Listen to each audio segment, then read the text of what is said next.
Hujan dengan intensitas tinggi yang mengakibatkan banjir dan longsor mulai terjadi di sebagian besar Sumatera Selatan.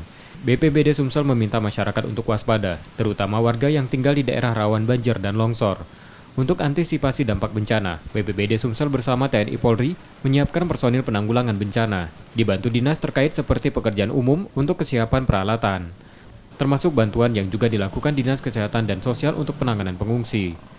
Di Sumatera Selatan baru Muara Enim, status siaga banjir dan longsor di wilayahnya. Sedangkan untuk provinsi status tersebut belum ditetapkan, karena untuk tingkat provinsi minimal 2 daerah sudah menetapkan status tersebut.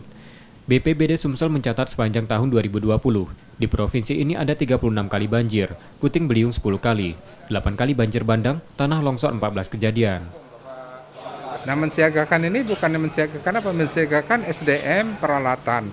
SDM kita koordinasi dengan BPBD, TNI, Polri, PU, kemudian kesehatan, sosial, semua.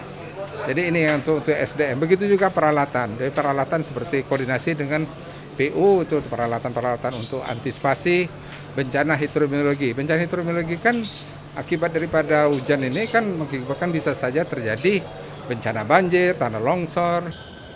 Perkiraan BMKG pada dasarian 2 Oktober 2020, seluruh wilayah di Sumsel sudah memasuki musim hujan. Rata-rata intensitas hujan berada di level sedang hingga lebat, terutama di daerah Sumatera Selatan bagian barat seperti Pagar Alam, Lahat, Empat Lawang, Muara Enim, Musirawas, dan Oku Selatan. Rizky Nurmizan, Kompas TV, Palembang.